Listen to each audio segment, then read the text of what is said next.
in 1991, there was a lawsuit by a woman, actually a woman's family. Her name was Norma Levitt. She was killed in the hospital when she went in for hip surgery, but she wasn't killed because of the surgery. She was killed because of a simple blood transfusion, and the reason she was killed is because the nurse that heated up the blood heated it up through a microwave, and that killed her. So 90% of all Americans have a microwave in their household and have no idea the harmful effects it has on them. Microwaves are not natural or healthy, and they're far more dangerous than anybody has any idea. So today I'm going to explain to you how a microwave works, the harmful effects it has on humans, and alternatives for heating your food.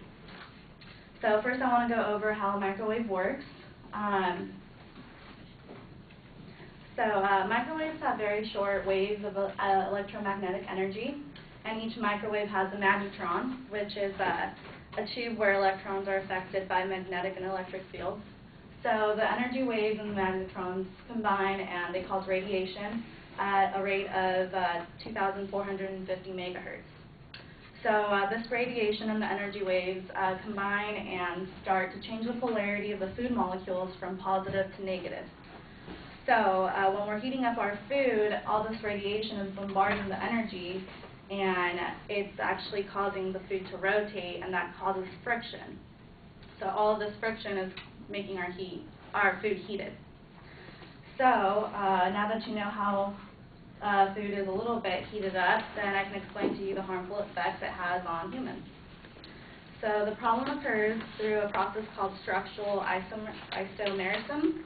It's when the radiation is not only causing friction to the food molecules, but it's damaging the surrounding areas as well. Okay, so through the radiation, a microwave is decaying and changing the structure of the molecule, so you're not really eating food. So in a sense, a microwave can also be called a radiation oven, not a microwave oven.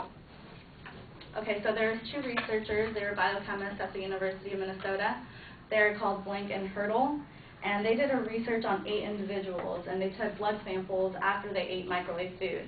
And they learned a few things. One of them was that their hemoglobin levels decreased by a lot. Now, hemoglobin is responsible for the oxygen in your blood, and the oxygen transports energy to your cells so your body can function the way it does.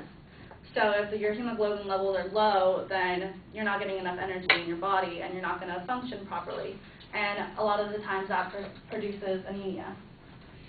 So they also found that it causes deterioration in your blood and immune system because microwaving causes the food molecules to form new life forms, and these new life forms are called radioactive compounds, and that's a new form of mutation. They also saw that there was a white blood cell decrease, and white blood cells are responsible for protecting you from diseases and building scar tissue, things like that. So when that's low as well, then you're not protected from all the cancerous effects that are in your body. In 1976, Russians actually banned microwaves from Russia after they did a few experiments on microwaves. They found that heating meat creates a thing called D-nitrosodiethylamine, and that's a cancer-causing agent. And because of the chemical alterations within food substances, malfunctions occurred in the lymphatic system, causing degeneration of the immune system, so it can't protect itself from these cancerous elements. And they also found that people who eat microwave food show that they have a statistically higher stomach and intestinal cancer risk. And that unstable energy alters the elements in the food, leading to disorders in the digestive system. So the Minnesota Extension Service of the University of Minnesota published this in the following in 1989. Although microwaves that heat food quickly, they are not recommended for heating a baby's bottle. The bottle may seem cool to the touch, but the liquid inside may become extremely hot and could burn the baby's mouth and throat. Also, the buildup of steam in a closed container, such as a baby bottle, could cause it to explode. Heating the bottle in a microwave can cause slight changes in the milk. In infants' formulas, there may be a loss of some vitamins. In express breast milk, some protective properties may be destroyed. Warming a bottle by holding it under tap water or by setting it in a bowl of warm water when testing it on your wrist before feeding may take a few minutes longer, but it is much safer. So if heating a baby's bottle is not safe, then neither is heating our food. Standing in front of a microwave is also dangerous because we have trillions of cells in our body, and I don't know if you guys have ever actually put an egg in a microwave, but when you do, it explodes. And it explodes because an egg also has a bunch of cells. So you can imagine if you're standing in front of a microwave for about 5 minutes, all of your cells are exploding. They're going away, and you can't get those back, well, at least in your brain. And many of these harmful effects, a lot of people have no idea about, but there are alternatives that you can turn to heating your food. Some of these are a convection oven. It's the same as a microwave oven, except it has a fan instead of radiation. You can use a saucepan with a lid. Just put it under heated water, and it'll unthaw frozen food just as fast.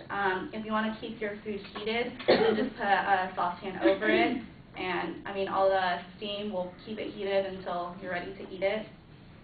So now that you guys know how microwave works and a few of the harmful effects it has on humans, and maybe you guys will take some of the alternatives that I've given you to heat your food instead of microwaving.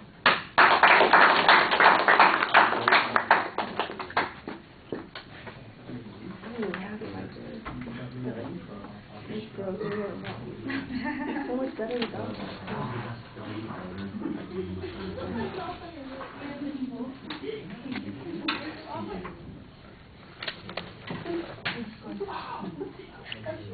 Monique, do you have some comments? I thought she picked a good topic. Her voice was very clear. I could understand her. She was very loud. She projected her voice well.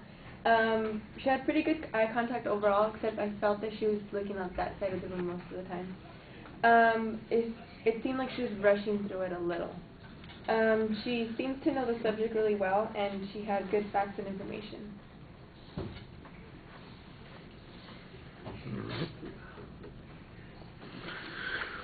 All right, all the organizational things are pretty solid. The introduction is good, although you need to explain to us what it was about putting the blood in the microwave that created the problem there. Was it that it was too hot? Did it alter the blood cells? Did it do the hemoglobin thing that you were talking about? I think that leaves us a little bit in the lurch. It's an interesting subject. It does seem like we're basing our conclusions on 3 things from the evidence that you're citing. A study of 8 people done at the University of Minnesota, the Russians' unwillingness to have microwaves, and the equivocation that baby's milk is, like other kinds of food. I think you need a little bit more evidence on some of these points.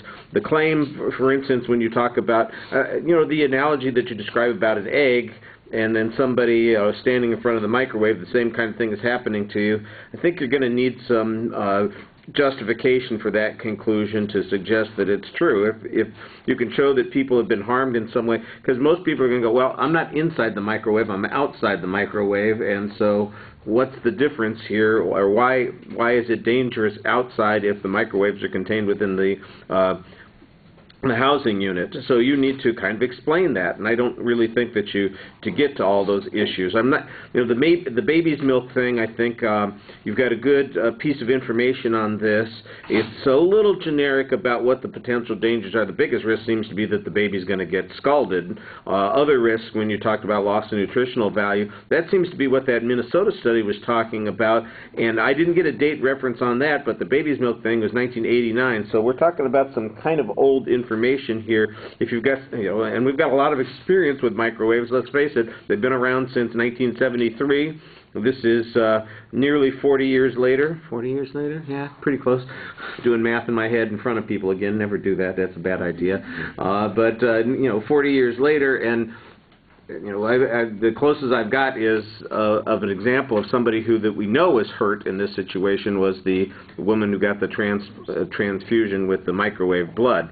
The people in the study, for instance, that you make reference to, it sounds like very generic information on that, and I think you need more follow-up on that. I thought it was delivered very well. I thought you did a good job talking to the audience, and I'd agree that your vocal presentation was very effective. All right. Thank you.